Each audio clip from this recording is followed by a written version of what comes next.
Hi my friends, I'm Gina Dobmeyer and thank you so much for joining me on my 31 videos of hope, helping you unlock the healing within you.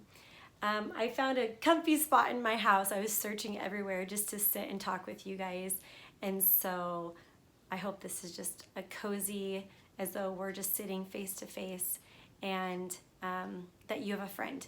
And so I just want to share my heart with you today as we're on the first video. And the title of this video is Take a Deep Breath, Everything is going to be okay.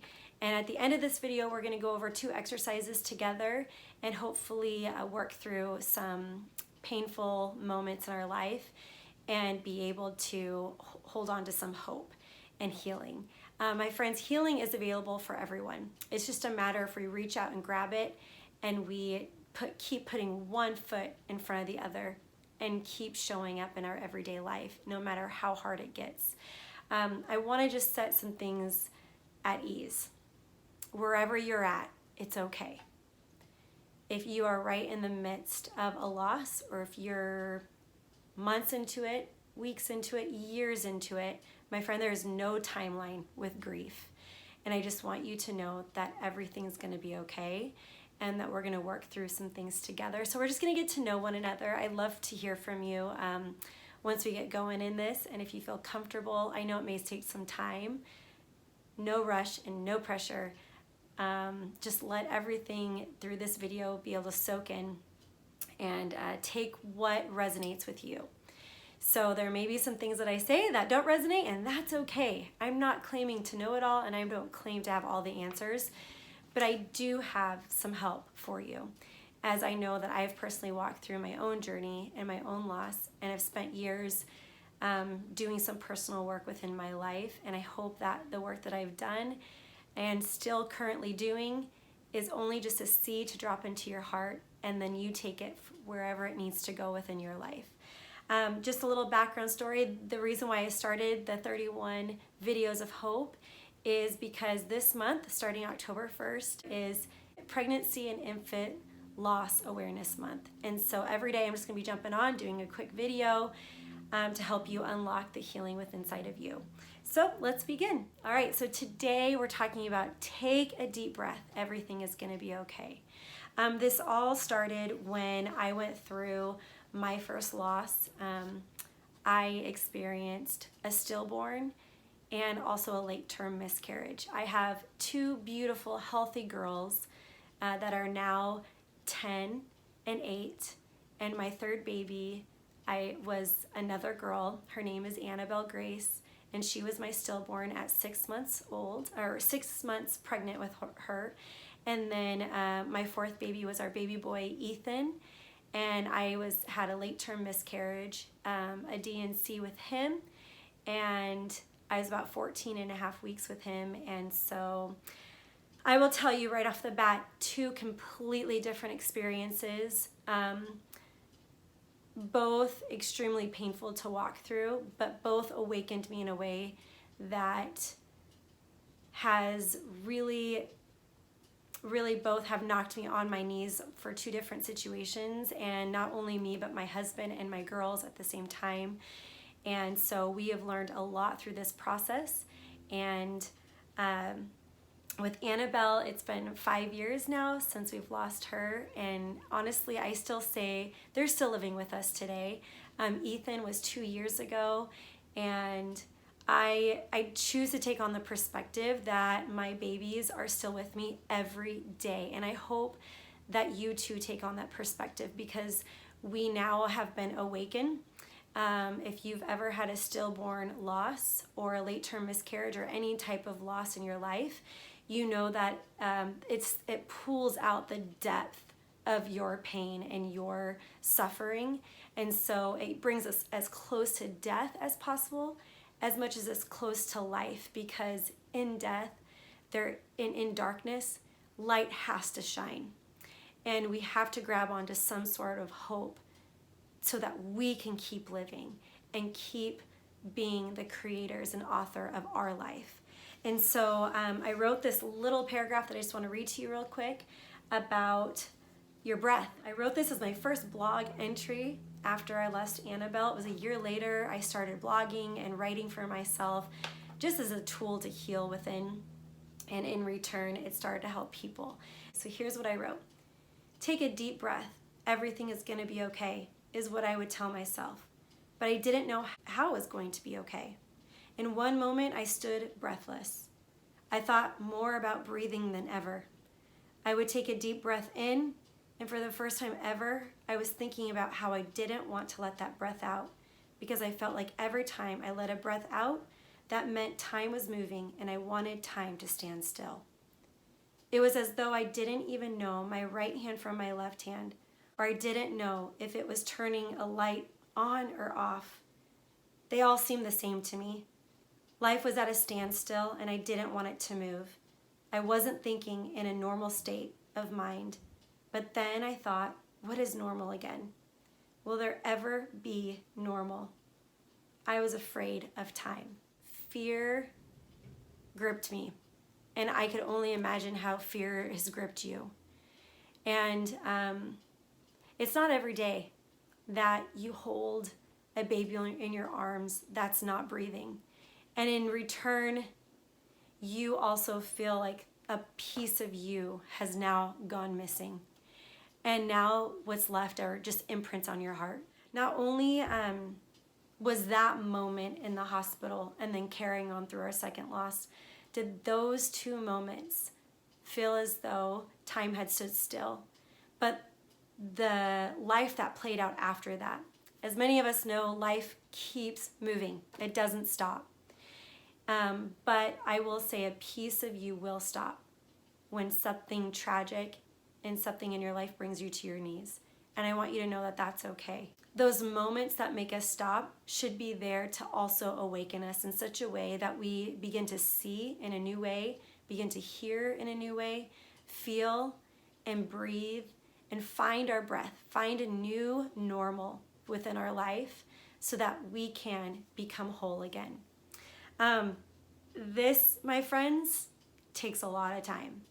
So do not rush the process. You cannot rush grief. There is no beginning and there is no end. Trauma, there is a beginning and an end. However, we can also become hyper aroused in our PTSD symptoms where we replay the trauma over and over and over again. And I will go into that later in the series. And that's a real thing. And if that is happening, then I would urge you to get some professional help, where if that trauma keeps you from moving forward, there are some things there that you can't erase, but you could go back and heal the wounds that are trying to speak up. But sometimes we feel stuck in those moments and we just need help. We need help to get out. And so there's nothing wrong with asking for help, and there's nothing wrong with taking time and space for yourself. So after I realized that even just breathing was hard, I had to find what my breath was and my rhythm in this new normal was going to be. Our life that played out beyond just the hospital room, I will tell you, got messier and uglier in so many different aspects. And what ended up happening is my family and I were truly forced out of our normal and put in a situation where we had absolutely nothing but each other to hold on to, and maybe about a handful of friends. And so I always say my world got really small, and I didn't know how to deal with that. I came from a lot of what people would say, a lot of support, but my support came down to just a handful of people, and I realized that that was also okay. Then I didn't realize it. Now, if there was one thing I wish I knew, it would be this, that if your world seems small, that's okay in the process. You have to become quiet and still to find your breath and to find your rhythm. This can be scary. And so acknowledge the feelings that you feel. Scared, afraid, terrified, confused, overwhelmed. What is it? Acknowledge the feelings that you feel, and don't hide from them. Hiding is the worst thing you can do. I had advice from anywhere from that I was doing everything wrong, that my grief was holding everybody back, and my grief was just uncomfortable to be around. And so a lot of people's advice was to get busy, to ignore the pain, and they just brushed it off like, you're okay, it's no big deal. So many women lose babies, and it's been just this pattern, I would say, for generations and generations. That's been part of our society, to kind of brush aside this kind of a loss and not face the reality. It's not every day that you hold a dead baby. And I don't mean to be so graphic, but in a sense, that's the reality. And so this was not a normal situation, and nor do we treat it like it's a trauma that happened, and it's going to change you. Now, what's the response that we're going to have? That's going to just take some time to unlock. So we were definitely forced to out of our normal and had to find a new normal. And I will say it's very, people are going to want to fix and control your situation. And you have to get to this place of just saying no, thank you, and understanding that other people in your world are going to be hurting too. And even though they may not understand, there are some things that are not okay and that are okay. And so asking for space is okay. Now, if people's response is to treat you like you don't matter in life, that's not okay. And we'll get there later in the videos. And so I really want to get to helping you breathe through your moments. So I have two things for you. For me, I had to find a lot of tangible tools. And so what I found was writing helped, writing out my thoughts. And that this was scary, but I had to first let go of the guilt and shame. I had to also let go that this was greedy or selfish to ask for time. And so I want to set something straight. You asking for time is not greedy. It's not selfish. And if people don't understand, that's their problem, not yours. You have to do what's right for you. And so healing takes time. So I found writing for myself. I went on just late night walks, whatever fits in your schedule. I went on bike rides. I took my kids to the park. Watching kids play helped me focus on life happening before my eyes. And so if I couldn't sleep, I'd turn music on, I'd turn a teaching on, I'd find something positive to fill my mind with, things that would help me resonate with my process. I'd start to read books, and lastly, I had to find how to breathe again. So you can be full of just depression, anxiety, panic attacks. All those things are very real. There's a lot of out there, but I just want to show you two things that I have done for myself. So I grabbed a notebook. I just practiced breathing. So I'd sit in my living room, turn some music on, and yoga helped with this big time. And I love yoga for the purpose of that whatever happens in yoga, they teach that your mat, everything stays within your mat. So it's not about the person to the left, right, front, or behind you. You have your sacred space for you to work through and heal through and move through. And so with every move you make through yoga, you have to learn how to breathe through those moves. Just like if you are having an anxiety attack, panic attack, depression, you have to learn how to breathe through those moments. So your breath is very key to healing. Okay, so all I did, this is something you could do. I grabbed a Post-it note. I sat down, had a pen and a pencil, and I just turned music on and I just started breathing. So we're gonna breathe 3 times together. Deep breaths.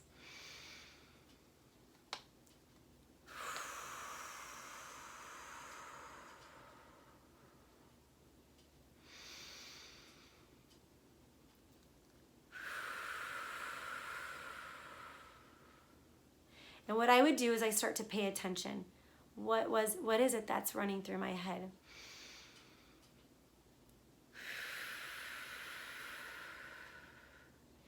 Until I got something that resonated with me. And I wrote down 4 points. And then I wrote something that my breathing sounded like. So the first point was, I want you to be yourself. So I would say that to myself. Breathe in. Breathe out. I want you to be yourself through this process. Then I'd take another deep breath, breathe out, and I'd say, I want you to listen to the heart of others. Next, I want you to speak your truth in love. The next one I said, I want you to enjoy life. And I would just have to breathe all that in and then let everything go that was keeping me from feeling these things. All the stuff that was speaking to me through taking deep breaths. And I'd write those things down, and whatever resonated with me, I wrote down. Whatever didn't, I just threw away. And at the end, I named my breath. I said, my breathing sounds like waves. Your breathing could sound like wind. It could sound like the trees. It could sound like a bird whistling. Whatever your breathing sounds like, name it. And begin to resonate what your breathing does for you. And really practice that every day. Take the first 5 minutes when you wake up, or the 5 minutes before you go to bed, and find your breath. Lastly is this box my therapist made for me. It says breathe on it. And so you could do this. You could find a picture on your wall, and we just drew a square. So I would, with my hand, just keep going and go around this square. You could buy these boxes at Michael's, Hobby Lobby, a craft store. Like I said, you could find any square, a picture frame in your house, a Kleenex box. We all know that Kleenex come handy on our bedside, right? So all I did was just, you're breathing.